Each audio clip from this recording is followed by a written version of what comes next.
Fashion है? क्या fashion चल गया है? अंबेडकर अंबेडकर अंबेडकर, क्या फैशन चल गया है? अंबेडकर अंबेडकर अंबेडकर। अरे तड़ीपार अमित शाह, वो सदन है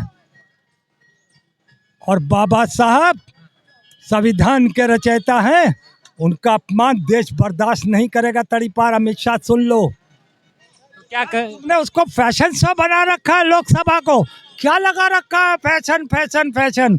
ये फैशन शो नहीं है, वो लोकसभा चल रहा है। तड़ीपार अमित शाह, अगर बाबा साहब का अपमान करोगे, ये तो इनकी नीति का पता चल गया। नरेंद्र मोदी ने क्या कहा था 2024 में, अब की बार 400 पार बदल देंगे बाबा साहब का संविधान। ये वो लोग हैं जिनकी नीयत में ही यही है, संविधान को बदलेंगे, बाबा का अपमान करेंगे। ये सिर्फ सत्ता में हिंदू मुस्लिम नफरत की राजनीति करेंगे, बांग्लादेश पाकिस्तान हिंदुस्तान की बात करेंगे, शिक्षा रोजगार स्वास्थ्य नौकरियां महंगाई सुरक्षा की बात नहीं करेंगे। तो तड़ीपार अमित शाह ये सुन ले, तेरे को मोदी सजा दे या ना दे, देश की जनता ने तेरे बाप नरेंद्र मोदी को सजा दी थी। अब हर राज्य में तुम्हारे दरख्त को जलाने का काम हम 2024 में कर चुके हैं। 240 पे लाके तुम्हारे दरख्त को आग लगा दी। अब तुम्हारी हर ब्रांचेस, हर तुम्हारी शाखा को आग लगाएंगे देश भर में भाजपा की, और नस्ल नाबूद करेंगे भाजपा को, ताकि अमन और शांति का पैगाम पहुंचे, आदमी को शिक्षा रोजगार स्वास्थ्य नौकरियां और सुरक्षा मिले। मुहैया कराएंगे हम सुरक्षा की। यहाँ चल रहा है कि लोकसभा में राहुल गांधी पर धक्का दिया जा रहा है, उल्टा चोर कोतवाल को डांटे हैं। ये कि राहुल गांधी ने धक्का दिया था। अरे मैं इसीलिए तो कह रहा हूँ, ये झूठ की वो प्रकाष्ठा है, ये पाप और नसुद्दत की प्रकाष्ठा है, ये नफरत की वो प्रकाष्ठा है मोदी योगी और ये तुम्हारा ये अमित शाह। ये तीन इडियट हैं, देश के पटल पर बैठ चुके हैं, ये देश को तबाह बर्बाद करने पे लगे हैं हिंदू मुस्लिम के नाम से। इनके पास अगर कहो, अगर ये सत्ता में आए हो, किसी जनता के हकों के उनको मुकम्मल करते हुए, शिक्षा रोजगार स्वास्थ्य नौकरियां महंगाई सुरक्षा पर बात करते हुए कभी आए हो तो बताओ। ये सिर्फ और सिर्फ नफरत बांटते हैं, सिर्फ और सिर्फ कटे और बटों की बात करते हैं, ये क्या करेंगे संविधान की इज्जत। इसीलिए मैंने कहा है, तड़ीपार अमित शाह, बाबा साहब का अपमान मत करना।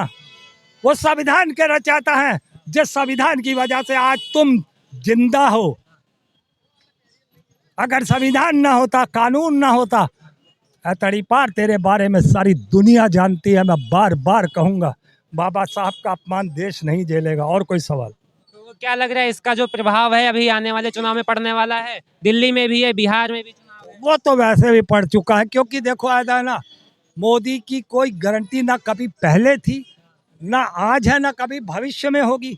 आप किसी को 15 लाख के सपने दिखाते हो, आप किसी को 2 करोड़ नौकरी के सपने दिखाते हो, आप हरियाणा में और पश्चिमी उत्तर प्रदेश में मुसलमान हिंदू किसानों को लड़ाते हो, हिंदू मुस्लिम कराते हो किसानों को लड़ाई। वो थी तुम्हारी जीत का परचम लहराया था झूठ की बुनियाद पर। 15 लाख 2 करोड़ नौकरियां और हिंदू मुस्लिम को झगड़ा कराने में 2019 में 42 जवानों का कातिल आज देश के पटल पर प्रधानमंत्री बन के बैठा है, जिसका नाम नरेंद्र मोदी है।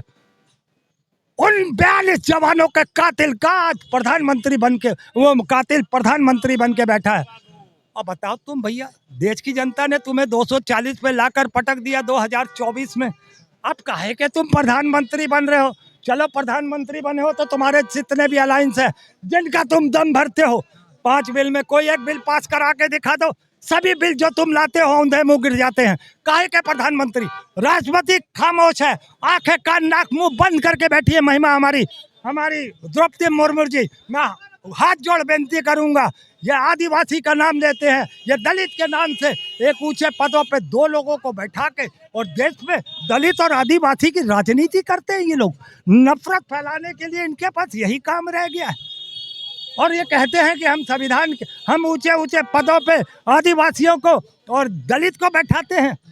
और दलित का कितना सम्मान करती है भाजपा, ये हम लोग देख रहे हैं देश में 10 साल से, और 8 साल से उत्तर प्रदेश में, और जहाँ जहाँ इनके राज्य है वहाँ पर कितना है? ये साबित हो गया कि जो सरकार है वो दलित विरोधी है। क्या माना जाए? दलित थोड़ी है क्या, देश में दलित ही रहता है, हर जातियाँ रहती है। हमारे पंडित भाई भी रहते हैं, ठाकुर भाई भी रहते हैं, सिख ईसाई सब रहते हैं। यहाँ दलित और जाति का मतलब नहीं है। उनके दो लोगों को आप सर्वा बना देते हो और वो उसके बहाने आप कहते हो हम दलित वोट दे देगा, और जब दलित मंदिर जाता है तो मंदिर धोते हो।